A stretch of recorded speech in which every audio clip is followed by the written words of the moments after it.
Magandang gabi po sa inyo lahat. Meron tayong gagawing cellphone dito. Samsung A52.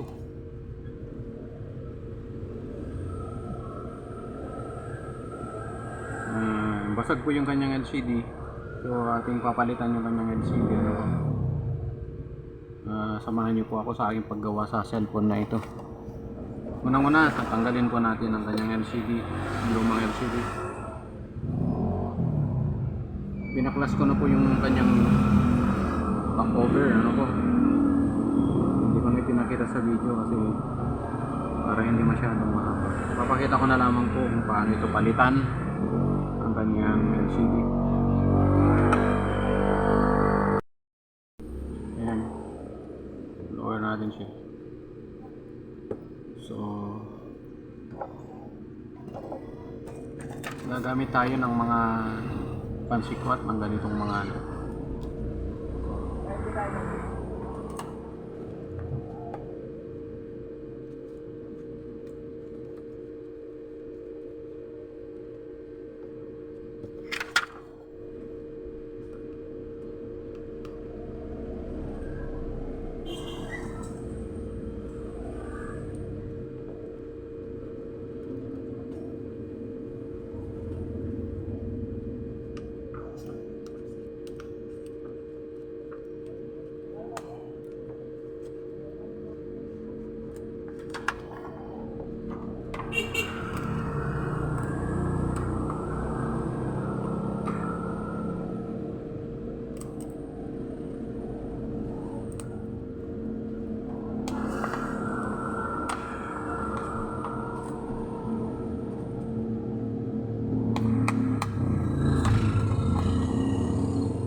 natanggal na yung lilinisan po ninyo itong kanyang frame kasi marami pong mga old na nalinisan na natin yung kanyang frame ito yung ating pangpalit na LCD.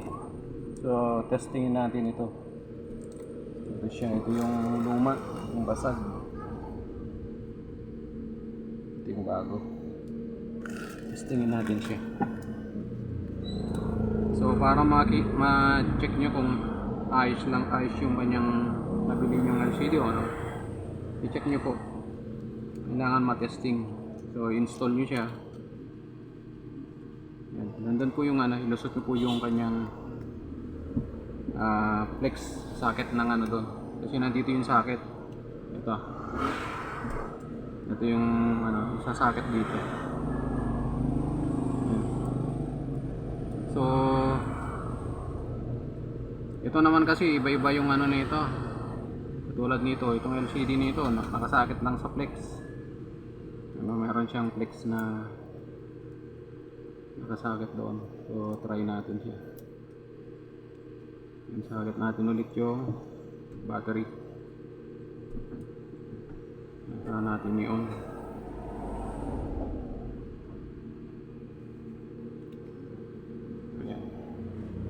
So far yung kanyang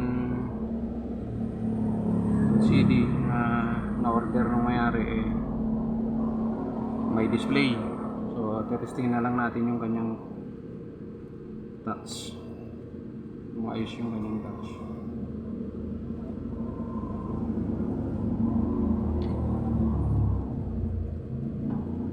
So pag nagpapalit kayo rin nito,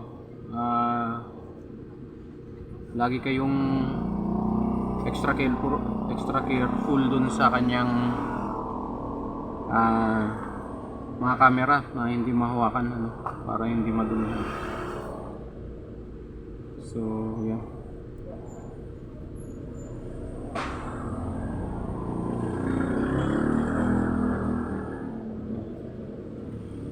kasing bilis nung ano nitong LCD niya, pero ayos na. Tapos kaya natin calibrate natin.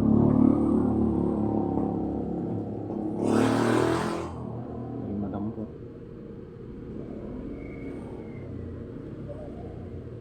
So wala, parang may tama itong LCD niya.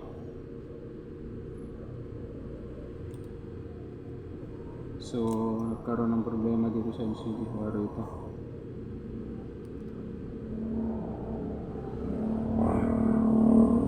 So dumampot kayo ng apps dito para makalibrate nyo siya. Kailangan yung apps na dinampot din sumusunod ano po, para sa ganun makita nyo na yung kanyang touch nagpa-function lahat. Kasi minsan dito nagkakaroon ng problema, meron defect dito sa kanyang touch motion, kaya yun, maayos naman, sumusunod yung ano. Kaya ayan, ibabalik na natin ito, testing na natin yung LCD. So ating sasarado ito.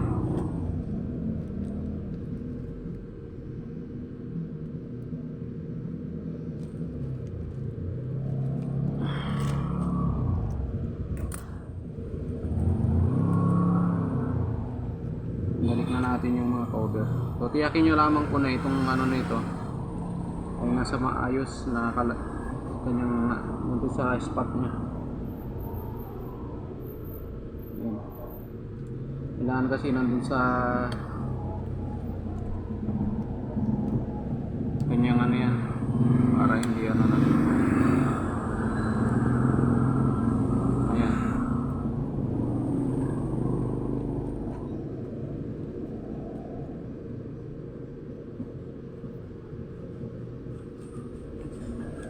Ganyan lamang, ganyan lang po. Ay balik natin tong mga ano.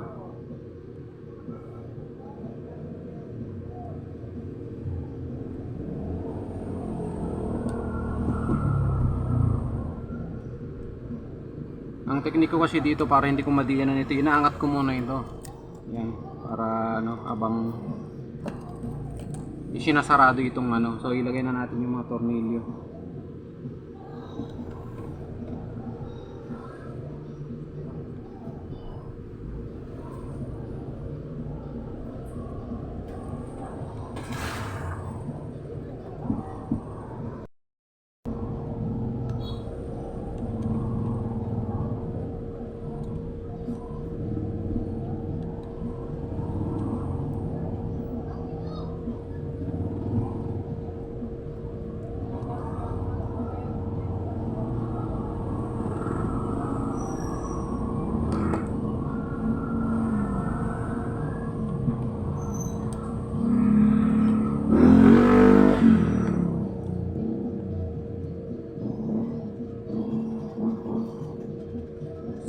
Ito tatanggalin natin ito.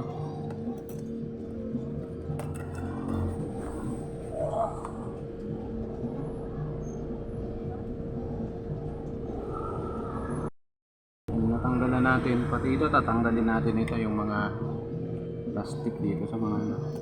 Didikit natin ito.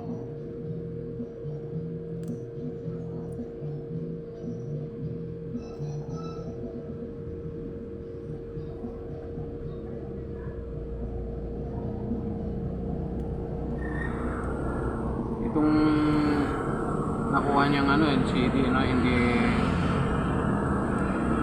ganon ka na, medyo angat siya. Class A lang kasi nakuha.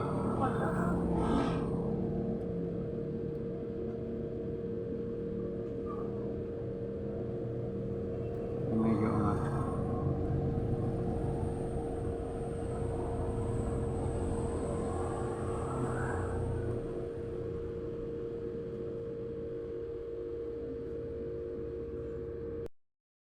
Yan, ibabalik din natin yung dito yung cover ng kanyang earpiece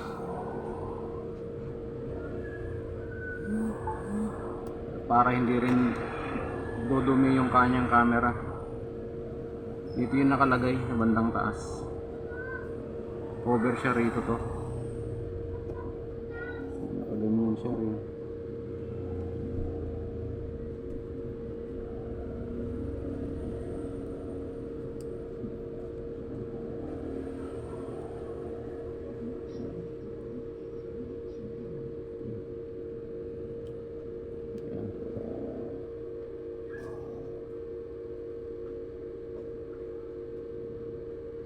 Masyadong makapal.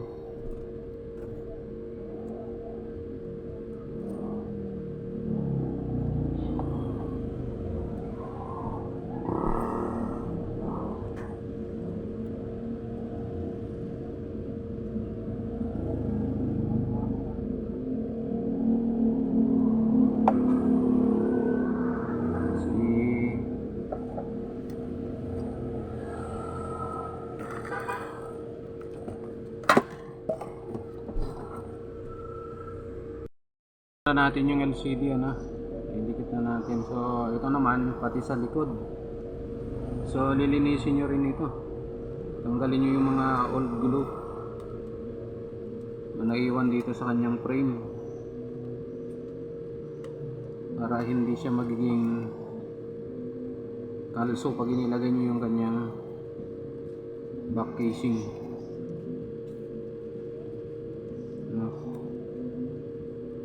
Itong mga namumuna to magiging kalso siya.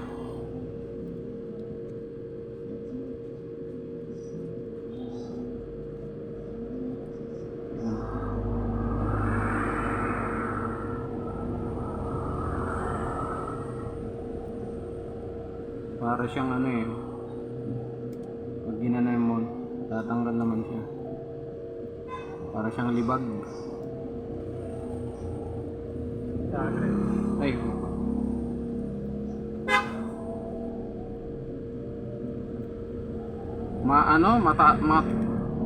maangat tong nakuha mong LCD, mas makapal. Hindi yung mas manipis. O hindi siya angat siya. Ano, nakaangat. Ayan may angat siya kung